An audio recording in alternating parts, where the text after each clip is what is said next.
میرے نبی نے فرمایا جو 3 جمعے مسلسل چھوڑ دیتا ہے وہ میری ملت سے خارج ہو جاتا ہے، میری امت سے خارج ہو جاتا ہے۔ تو میں اپیل کروں گا ان بہن بھائیوں سے جو نماز میں سستی کرتے ہیں، کم از کم جمعہ ضرور پڑھ لیا کریں۔ عورتوں پہ جمعہ فرض نہیں ہے، مردوں پہ فرض ہے۔ تو میں کہا کرتا ہوں جو دوست ملتے ہیں جی نماز نہیں پڑھی جاتی، تو میں ان سے کہتا ہوں ایک نماز 5 میں سے طے کر لو اور ایک جمعہ طے کر لو، 2 نمازیں شروع کر لو۔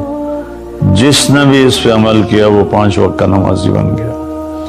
تو جمعہ کی نماز کے بعد جمعہ سے جمعہ تک کے جتنے گناہ ہوتے ہیں وہ اللہ تعالیٰ معاف فرما دیتے ہیں، اور جو جتنی جلدی جا کے بیٹھتا ہے امام کا خطبہ سننے کے لیے اس کو اتنا زیادہ اجر ملتا ہے۔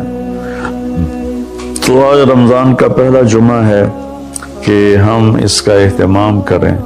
رمضان المبارک میں جنگ بدر ہوئی، 17 رمضان جمعے کا دن، اور اللہ نے قیامت کو بھی جو قائم کرنا ہے جمعے کا دن۔ تو ہر دن اللہ کی بارگاہ میں بابرکت ہوتا ہے اگر ہم اس میں اللہ کی مان کے چل رہے ہیں، اور رمضان شریف میں خاص طور پر، اور پھر جمعہ ہو تو خاص طور پر اس میں ہم اپنے عبادت کو بڑھائیں۔ درود شریف جمعے کے دن کا مبارک عمل ہے کثرت سے درود شریف پڑھنا، اور 300 دفعہ جو درود شریف پڑھ لیتا ہے وہ کثرت میں شمار ہو جاتا ہے، اوپر کی کوئی حد انتہا نہیں ہے۔ ہمارے ایک رشتہ دار تھے، وہ انتقال ہو گیا، اللہ ان کو درجے بلند کرے۔ وہ روزانہ ایک دن میں 10,000 دفعہ درود شریف پڑھا کرتے تھے، ہر وقت تسبیح ان کے ہاتھ میں ہوتی تھی، اور روزانہ 10,000 دفعہ درود شریف پڑھا کرتے تھے۔ تو میرے بہن بھائیوں، میرے عزیزوں، اللہ تعالیٰ نے ہمیں ہر نماز کی بڑی اہمیت بتائی ہے، ہر نماز کی، لیکن خاص طور پر جمعے کی بڑی فضیلت ہے، اور جمعہ بھی رمضان المبارک کا ہو تو اور زیادہ وہ باعث برکت ہے، قابل رحمت ہے۔ تو روزے کا بھی اہتمام ہو اور ساری نمازوں کا اہتمام فرمائیں، کوئی با جماعت پڑھنے کی کوشش کریں، کوئی جماعت سے رہ جائے تو پھر اس کو چھوڑیں نہیں، اسے ضرور پڑھ لیں، کہ نماز کی اللہ تعالیٰ نے جتنی تاکید قرآن میں کی ہے اور کسی کی اتنی تاکید نہیں کی۔ اور اللہ تعالیٰ نے 10 دفعہ اقیم الصلاۃ اقیم الصلاۃ اقیم الصلاۃ وآتوا الزکاۃ، تو 10-12 دفعہ اللہ نے قرآن میں براہ راست حکم کیا اقیم الصلاۃ وآتوا الزکاۃ۔ اور ادھر اللہ پاک کی رحمت کے دروازے کھلے ہوئے ہیں، اللہ کا عرش پہلے آسمان پر ہے، جنت کے دروازے کھل چکے ہیں، جہنم کے دروازے بند ہو چکے ہیں۔ اور میرے نبی کا فرمان ہے کہ اگر میری امت کو پتہ چل جائے رمضان کیا ہے تو تمنا کریں گے کہ سارا سال ہی رمضان ہو، اتنی اللہ کی رحمت ہوتی۔ اللہ نے فضل فرمایا، صرف 1 مہینے کے لیے ہمیں اللہ تعالیٰ نے اس کا پابند کیا۔ تو میرے بھائی بہنوں، اس مہینے کو قیمتی بناؤ، کسی سے ہم لڑے ہوئے ہیں ہم صلح کر لیں، مرنے والے سے پوچھو کہ لڑائی کا کیا نقصان ہوتا ہے، مرنے والے سے پوچھو دنیا کی دوڑ کا کیا نقصان ہوتا ہے، مرنے والے سے پوچھو ماں باپ کی نافرمانی کا کیا انجام ہوتا ہے۔ امام بخاری رحمۃ اللہ علیہ نے ایک واقعہ نقل کیا ہے کہ ایک گاؤں میں ایک نوجوان کو دفن کیا گیا، تو عصر کے بعد اس کی قبر پھٹتی اور وہ قبر سے نکلتا، اور اس کا چہرہ گدھے کا ہوتا تھا، اور وہ 3 دفعہ گدھے کی آواز میں آواز نکالتا تھا، پھر وہ قبر میں گرتا تھا، قبر مل جاتی تھی۔ تو لوگوں نے اس کی ماں سے پوچھا کہ یہ کیا چکر ہے؟ تو اس کی ماں نے بتایا کہ شرابی تھا، شراب پیتا تھا، تو میں اسے روکتی تھی نہ پیا کر، تو وہ آگے مجھے کہتا تو کیا گدھے کی طرح